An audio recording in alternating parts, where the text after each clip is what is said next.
This is Bold TV.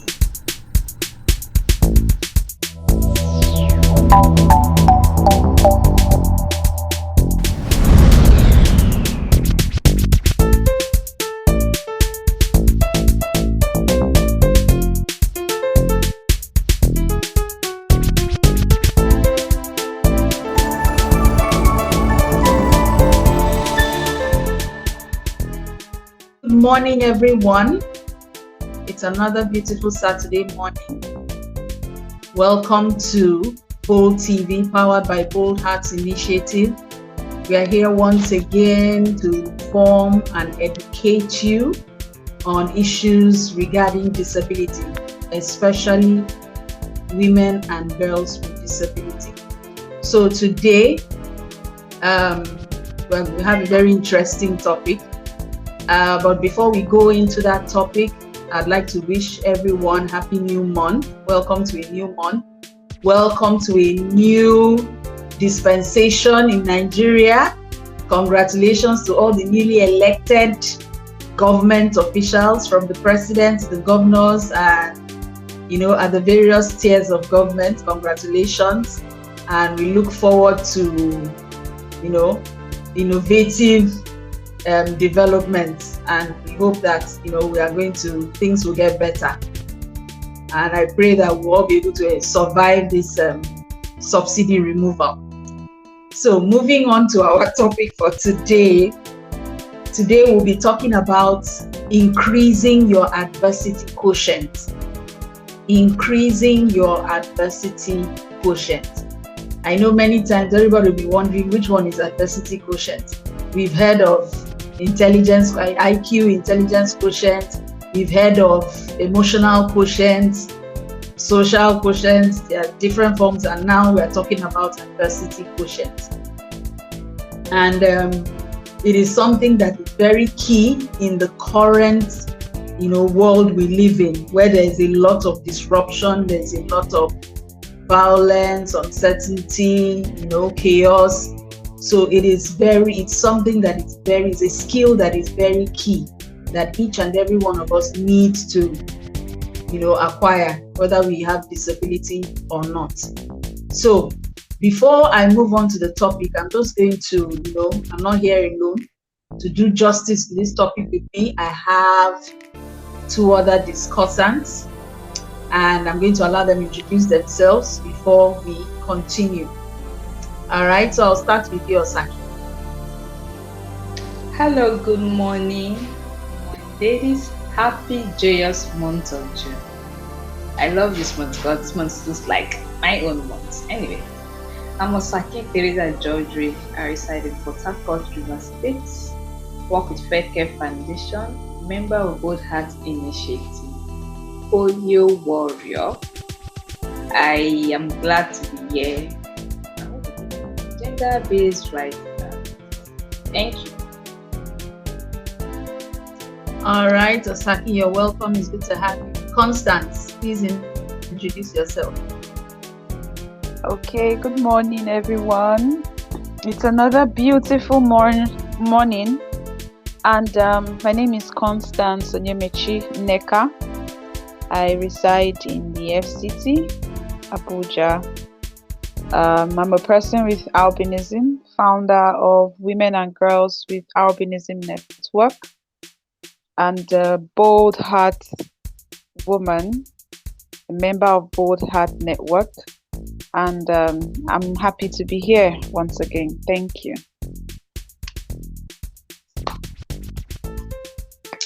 Welcome, Constance. It's good to have you here with us.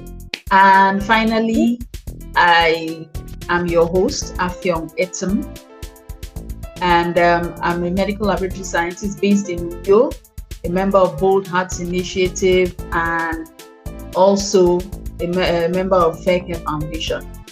So let's delve into our topic. Now, before we begin, I'd just like us to give, lay a foundation about what adversity quotient is. So first and foremost, what is adversity quotient? Because I know so many people out there already asking the question. What is adversity quotient? Constance. Thank you very much, Afyon. So for me, I think adversity quotient is your ability to turn a bad situation into a good one. Being able to turn your obstacles into opportunities. And just like putting like you said, we have intelligence quotient. It's how you are intellectually sound, and being able to just use it, not just have it, but apply it. Same thing for adversity quotient. The adversities, for your ability to turn what you see that is negative into positive. Thank you. Okay, you've said something very key. Being able to turn negative situations into positive. Being able to look beyond the negative situation to positive. Osaki, do you want to add to that? Okay, thank you very much, Afyon. Okay, I'll add up. I'll say the act of you turning a problem into a solution, opportunity to see where things looked bad, ugly, but you could turn it into something attractive and beautiful. Just like saying you're trying to do recycling of life, or turning your lemon into lemonade. Most times situations will just put you in a stage whereby you just think this is all. But once you give it time, like weeks, months, years, you now see beauty in every ugly situation. That's why I'll call adversity. Okay, thank you very much. Making lemonade from lemons, we've all heard of that. When life hits you, gives you lemons, they say make lemonade. When difficult situations come, rather than feeling sorry for yourself or saying, oh, this is why me, why is this? Ask why, what you can do, what lessons you can learn. So for me, I would say adversity quotient is a measure of resilience, your ability to bounce back, your capacity to bounce back no matter how hard you've been hit with difficult situations, your ability to see opportunities in the most difficult circumstances. Something bad happens, especially for those of us who are living with disability. Something happens, and rather than, collapsing in self-pity, wallowing in self-pity and feeling sorry, you wake up and like, okay, this has happened. I don't have control over what has happened, but what can I do so that this becomes an opportunity and it doesn't become a burden for me? So that is what adversity quotient is, a measure of your capacity to see opportunities even in the most difficult circumstances. Okay, ladies, now we're going to move to, we talked about adversity quotient. Now, before we go further on about that particular topic, I want us to kind of briefly take a look at what are some adversities that women with disabilities in particular face. What are some of those adversities that you face? Osaki? Oh, thank you. I'll measure a few. I think fear. It's fear of acceptance. Once this adversity comes, whether you have it as a child or it comes whatever stage in your life, there's this fear that always comes immediately, like, will they accept me? Will I be able to cope? A typical instance was it's me. Though I have polio as an infant, all through my life I've had polio. But even at that, there's this fear of when I get older, will I be able to cope with life? Will I be able to take care of myself? My greatest fear in life before now used to be the basic. It's never anything too serious, like achieving any goals or no. But can I stay on my own one day? Can I live a life like without? Can I have this independence I wish to have? Will I always have people around me all the time to do one or two things for me? Can't I just have a life of just me? So if that fear is all around, and praise God, I think that those fears have gone, because at different stage in life, I could turn this stage that looks sad into something beautiful that, like, wow, really, it's not as bad as I think. It's just there, but a lot has come out of it. And I will also add doubt. when you don't have, when most times they have this adversity of doubt, can I do it? So you need to even tell yourself, I will and I can, so that the fear goes off the line and you'll be able to move from stage 1 to stage 2 and see yourself progressing as time goes on. It's never a full stop, it's always a command that comes with it. So thank you. All right, thank you so much. Thank you so much. Fear. Wow. Fear is one thing that keeps, it's powerful. And if we don't know how to handle it, it can, paralyze you. It can leave you, stuck. So there's no person that has been, there's no person living with a disability that has not experienced that particular, emotion, fear, wondering what next. How do I move from this? What's in store for me? How do I cope? So fear is powerful, and it can mess with you in different ways and make it difficult to cope. So Constance, please share at least 2 adversities that women with disabilities face. Oh, okay. So for me, Osaki has mentioned 2, so I'll add financial adversity. We know that women with disabilities are among those who fall within the poverty line, and as a result of this, most of them are not able to earn a living because of their disability. Most of them are not employed, because there's this discrimination already surrounding disability, so it affects a woman with disability more and does not make her financially capable to handle her needs most times, and then she has to depend on her caregivers or family. So there's this financial adversity when the society is not yet accepting in the workspace or try to put reasonable accommodations in place for women with disabilities. So that is one of the adversity women with disabilities face. The second one, I would say physical adversity. I think that also falls where Osaki talked about acceptance. When people look at you and they already judge you based on how you look, your kind of disability, and I think the third one is mental. A lot of women with disabilities also go through this mental adversity where they begin to think less of themselves, and it affects their level of productivity sometimes. Okay. Yes, you've given us some key points. You've mentioned the financial aspect, especially in the world that is gender biased against women, where women, whether with or without disability, are not, are usually treated below par with their male counterparts. And, so when disability now is now another factor, it kind of, it's a double disadvantage for them. So many times, many women with disabilities are financially disadvantaged. They are not empowered to be able to make decisions for themselves, and so they don't have a voice. So, and that usually spirals into, their emotional health, their mental health, and also, the fact that their independence and their mobility may be impaired. That also, can cause a lot of stress.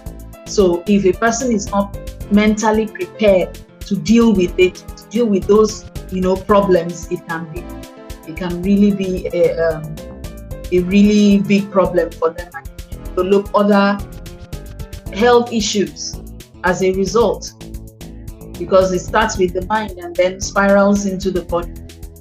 All right, thank you, ladies. You've done well.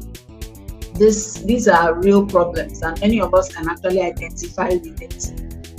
A few of us have been fortunate that we are able to be financially empowered and we can actually have a say in what happens to us.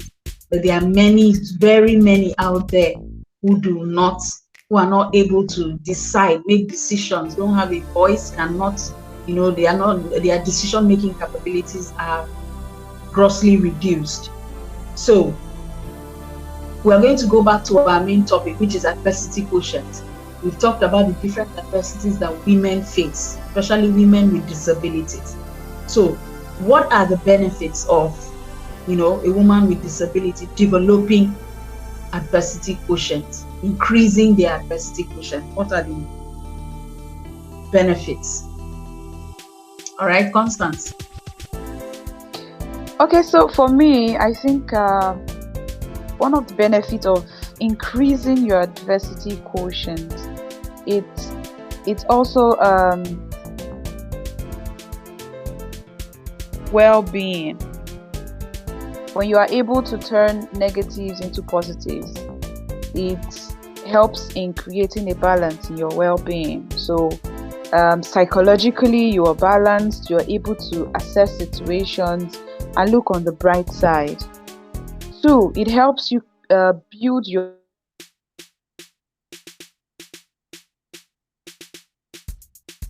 emotional intelligence, whereby you can handle your emotion and also the emotion of others around you. It helps you in the benefits of building your adversity quotient. It helps you think critically and prefer solutions. It helps you build your esteem as well, your self-esteem. Okay. You've mentioned two things. Your mental well-being, your overall well-being, because definitely when you are able to assess situations and not just react to them, you assess situations, you're able to determine how to respond to them, then it goes a long way in helping you keep your peace, keep your joy, and not, be reactive, allow circumstances to determine how you respond, but rather you are the one who determines how you want to respond to a particular situation.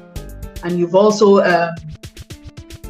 the second thing you talked about, you've also talked about that, you mentioned emotional intelligence, and that's very important. Many people don't know how to manage their emotions, and that's why we react to situations. Something happens and you're like, hey, especially persons with disability, we tend to take things personally.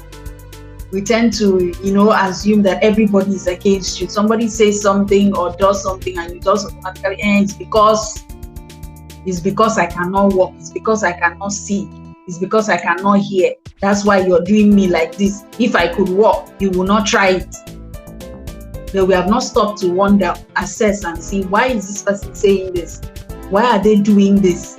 And then decide, is it worth my time to actually dignify it with an answer or even waste time listening to what somebody is saying? So, very important, emotional intelligence. Osaki, do you want to add to that? Yeah, thank you. Benefits of adversity quotient that one gives you an outstanding mindset. Because the truth is that once you could work on it and get a pass mark, you are happy. And you're like a role model to other persons that have that same situation that you're going through. Be a role model and a mentor and a coach to other people. There's this joy and satisfaction you get once you could cross over from stage 1 to stage 2. It also keeps you. It also helps to reduce the adversity. It's as if adversity is no longer there.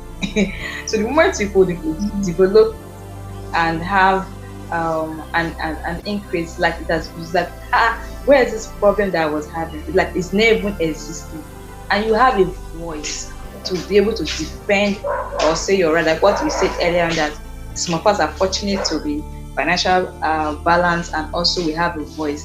Once you could develop it, you'll be able to say, I want this, I don't want this. This is how I want to be treated. So that voice of which we are even doing now is because we've increased and developed our statement. That's why we could stand here and say a lot of things to help other women with disabilities. Thank you. Okay. So you mentioned fulfillment. There's a sense of fulfillment because you're able to look beyond problems to solutions. When something happens, you're already thinking, what do we do about this? How do I handle this?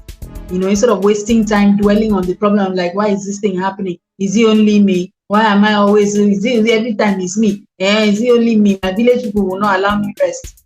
Sometimes, in fact, most of it, all the time, it's not your village people.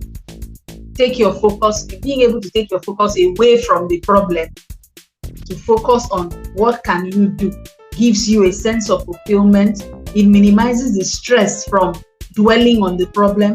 And by the time you find a solution to it, you are able to help other people. And that increases your sense of fulfillment. You've also mentioned empowerment too. It empowers you because you realize that there's nothing that challenges, whenever challenges come, you just know that they are here for a reason. So once we find the answer to it, we can move on. Like they say, we move. So you're not daunted, you're not, when challenges come, you're not, lying on the floor and rolling and crying and looking for who to blame. You're already thinking, what do we do? How do we handle this? And it makes you stronger mentally. So another thing that I would like to add is that, your problem solving skills increases because every time you're always thinking, how do we do this? How do we solve problems? You now become someone that people can depend on. People will come to you, this is what happened, how do I handle it? It's a bit of a problem. Your performance also improves because you're not wasting time thinking about the problem. You're already thinking of how to move to the next stage. And once you overcome a particular problem, it's easier to move on to the next thing. And that also, gives you that sense of joy and satisfaction. And also the positive emotions you feel, make you, like Osaki said, it's as if the adversity was never there in the first place. You begin to feel good about yourself that, so I'm capable of this. It helps you discover yourself. So these are some of the things that, that you can enjoy when you begin to think, about solutions rather than problems. It helps you. That's what the benefit of, that's what helps you. Part of the things that help your adversity quotient. So now we are going to move on to the next question, which is, how can women with disabilities increase their adversity quotient? We've talked about the benefits. So I'm sure some people are like, okay, how do we do this so that, we can start enjoying those benefits? Osaki, give us some, practical tips on how to increase adversity quotient? All right, thank you very much. Here I'm going to say that one, join a support group of the kind of issue you're going through, like now a disability and you're a woman. Why not join on TV or want to be an anchor, a participant, or follow our videos, watch it, you learn, like, share, keep on, have a support group of this kind. It's really build and help us. Then also do more of research, because research is what really helps. Do a lot of research, go out, meet people, mingle, ask questions, and see that certainly you will have a solution to a particular obstacle or a problem you're going through. So I rejoice, I say, join a support group of this kind, ask questions, do a lot of research, and tell yourself that I will and I can, no matter how it looks like. I will and I can, by God's grace, I will overcome this storm, because it's only a phase. That is the moment comes and you're ready to say it's only a phase to go. This too shall pass. It's not going to remain the way it is. So it's a stage, and that stage will show you. Thank you. Okay. All right. Thank you very much, Osaki. So number one, join a support group. You can't do this alone. Find like-minded people who have actually overcome similar situations, and then, connect to them. Find out how you can get help. Get help. Don't hesitate to ask for help. Give yourself options. Don't think, there's nothing I can do. There's always something you can give yourself options. If the only thing you can do is ask somebody to help you, please do so. Get help. And then positive affirmations. I cannot emphasize this enough. Positive affirmations. Tell yourself there's a way out. There must be a solution to this. It wouldn't come my way if I can't do something about it. There is a solution. All right, Constance, let's hear from you. Um, to add to what Osaki has said, I'll say friends, make good friends who share the same values that you have. Secondly, develop yourself. Read wide. Read books. Read. Thirdly, get a hobby. Do something that makes you happy, and I'm sure that can also help. The fourth one, I would say, you can also go ahead to make a change in your environment. I mean, increasing your adversity quotient is seeing a problem and turning it into something good. So you can be a solution in your environment. You can be an advisor. You can be, when you help people, it also increases that part of you. When you are able to be a solution provider, it also increases that part of you. So read, get a hobby, make friends, and continue developing yourself. Get knowledge too. See, that knowledge thing is something that needs to be said over and over again, especially when it comes to the disability community. Many people are averse to knowledge. It is what they knew since the time of Abraham. Nobody wants to learn anything new, because when you get new information, you realize that this thing that I always thought was like this, so it's not like that. So be willing to learn, not just to learn, but to unlearn. Remove the old things that are not helping you, they are not serving you well. Be willing to let it go and say, this thing I used to know is no longer useful, so I need to drop it and adopt something new. Be willing to learn new things. Find a strong network of people. Surround yourself with the kind of people. You say you want to be stronger, mentally stronger. Find people who are like that. Don't go and hang out with people who don't know their left from their right and then expect you to be strong. No. They will drag you down to their level. Find people who are mentally strong. Surround yourself. You become like the people who are closest to you. So find people who you are like the kind of person you want to be. Surround yourself with such people. Expose yourself to information that can help you grow. Things that can help you see the world differently, because many of us are stuck in the stereotypes. Not just society that stereotypes us. Many of us stereotype ourselves. We tell ourselves, because I'm using a wheelchair, and that's why I always need somebody, and I need somebody to carry me, I need somebody to do this, I need blah blah blah. Meanwhile, you have not experimented to see if you can actually do certain things alone. You have not tried it, but because that's what you've been told. Believe me, I had to unlearn that one. I unlearned it and learned the new thing, and believe me, I'm enjoying the new one. I threw away the old. Old things have passed away. So be willing to learn new things. Be open-minded. Don't just assume that what you know is the only thing to know. Somebody else may know something else you would never have thought of. So reach out, connect to people. Don't be afraid of change. Change will always come. As far as this disability life is concerned, change will always come. So learn to embrace it. When it comes, ask yourself, okay, wow, if you need some time to adjust to it, give yourself time. Don't rush. Give yourself time to feel sorry small. Like this fuel subsidy removal, I'm feeling sorry for myself small, but we'll wake up and think of how, okay, going forward now, that means we have to adjust our budget. How do we adjust it to accommodate this change?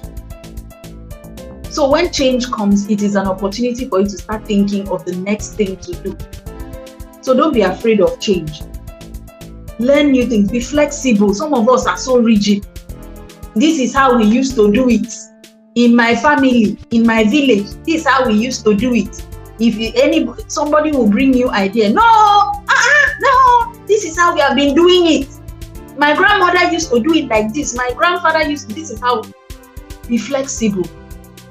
In this world we are living in, change is coming at a fast rate. And if you're not willing to adjust and adapt, you will be stuck. Someone will leave you behind and move on to the next. Leave no one behind. We will leave you behind because things are now is the time of artificial intelligence, but many of us are still doing the one we do. There's no intelligence at all. We need to adapt. We need to adapt. Women with disabilities, we're already doubly disadvantaged. So let's help ourselves by gaining knowledge. Seek out what's happening out there, what's going on, what's the new thing. If it's something you know that can help you improve, adopt it. Don't say, no, this one is not looking like the one I used to know. No, it doesn't have to look like. Look at it very well. If it's something that you know can help, adopt it and use it to help yourself. Self-development is the only way we are in this world now to move forward. So let's help ourselves by moving forward. I hope, with some of these, there's more, but we are not, because of time, we're not going to go into all that. But I hope we've been able to encourage somebody out there to get up and, start thinking differently. So finally, before we go, as final remarks, I'm just going to, ask my co-discussant.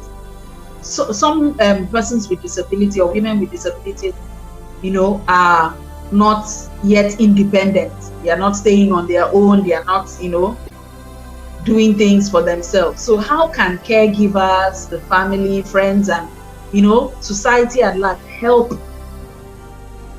people like this to be able to increase their adversity quotient? All right, Osaki, I'll start with you.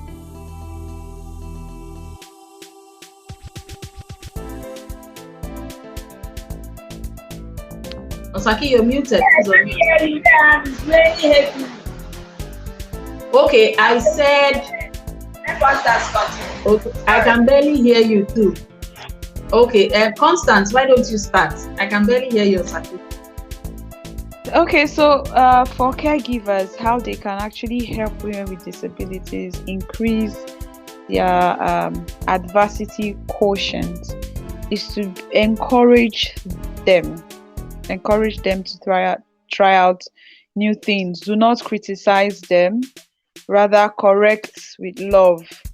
Do not criticize, do not abuse, do not use their disability to insult them or make them feel less of themselves. Instead, they should be a support system. They should encourage them, introduce them to things that might interest them, like books, music, hobbies, And when a woman with disability shows that she is interested in something, or in learning a trade, or in learning something that you think she might not be good at, but she wants to do it, learn to encourage her.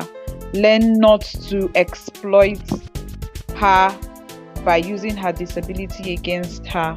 So I think, yes, that because the support system starts from the family, and that is why when you see a lot of women with disabilities who have confidence in themselves, it starts from the family.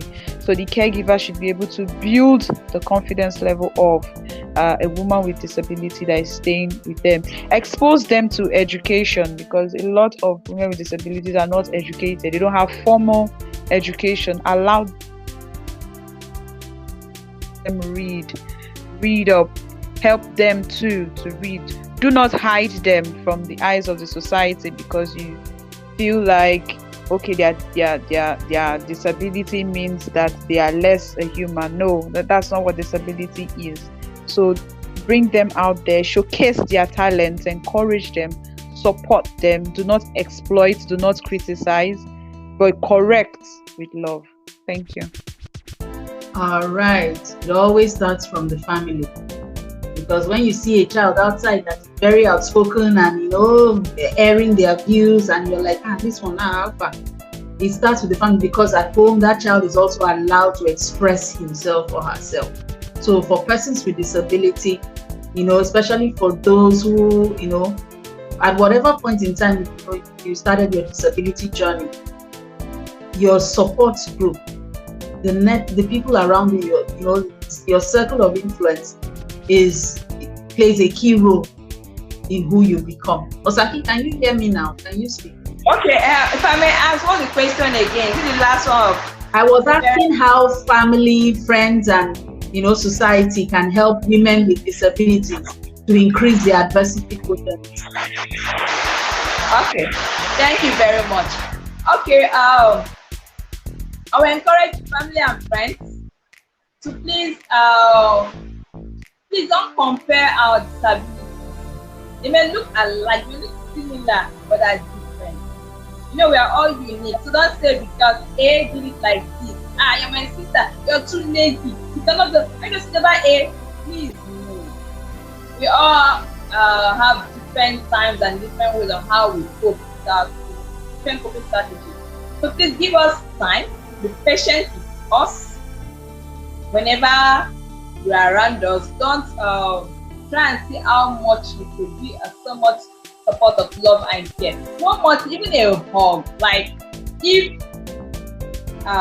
see us, we are down, a little hug could change the person's mood entirely. Just a hug, a smile, like a well done. You're trying, do it like this. Even though you want to add an advice, use a tone that the person will not feel humiliated, but the person will feel like, okay, it's an encouragement to. If they want to be aggressive, like harsh, it's okay. But at times, don't use those tones or being hard. This might not understand. Use it, but let that be a sense of love in whatever you're trying to correct or trying to say. Thank you. All right. So love. Very powerful. Support. You know, comparison is the thief of creativity.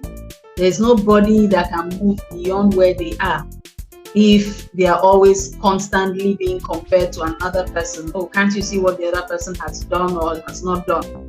So encourage them, support them, even if what they want to do does not make sense to you. But that may be their own way of, slowly stepping out of their comfort zone. So support them. And then another thing, no matter how much you love that person, no matter how much you love that woman or girl that is living with a disability, do not protect them from everything. Don't try to shelter them. Constance mentioned hiding them away from society. In some other cases, the parents or caregivers shelter them. You don't let them do anything.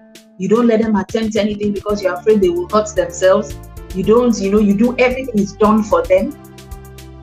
They are not allowed any form of independence. That does not help that person, because one day you will no longer be there for them. You will not always be there. So they need to learn how to survive without you. If they don't make mistakes, fall, get up, make mistakes, learn from it, they will never gain independence, and it will become a burden for you. At some point, you will become frustrated because you will no longer be able to cope. Nobody gets younger. We all grow older. So if you have a child with a disability or a relative, sister, mother, friend, the best thing you can do for that person is encourage them to step out on their own. Even when they are afraid, encourage them, let them step out there. The more they encounter difficult situations and come out of it, even with tears, your own is to be there, be a shoulder to cry on, tell them, okay, sorry, this one didn't go well, try again. But never tell them, oh, don't do it again. Maybe I told you, don't try it. Because they will never learn how to overcome and move on. Because when you take the first step and you fall and you get up, you become more careful, but you will keep moving. So I hope that today we've been able to, encourage you, that someone out there will begin to think differently about how to handle difficult situations. I'd like to say a very big thank you to my fellow discussants, Constance and Osaki. You have done amazing, ladies. Thank you for supporting me in doing justice to this topic. I'd also like to thank our online audience. You are the real MVPs. You're the ones who are always there, hooking up, tuning in. You're the reason why we are here every day. And I'd also like to say that, we solicit for your support. We can't, come here every time without your support, be it financial. If you want to support us financially, please reach out to any of us here, any of the co-hosts, myself, Osaki, Constance, Grace, or Freki. Go to our Facebook page, Bold Hearts Initiative. Check out our YouTube page, Bold TV. All our videos are there. You would do well by supporting. One of the ways you can support us is also by liking and sharing those videos widely on social media platforms, so that many more people can have access to this information. And we'd also, if you have questions or any other things, that any information you need, our email address will be scrolling down. Any of our contact info will scroll down at the bottom of the screen. Please do well to reach out to us, and we will respond to you as soon as possible. So until we come your way again next week, Saturday, same time, 10:30 a.m., I hope that you have a wonderful June, and we look forward to seeing you again. Thank you so much for always being there for us. God bless you. Bye. So ladies, let's say bye-bye. Bye. Bye. Bye. Bye. This is Bold TV.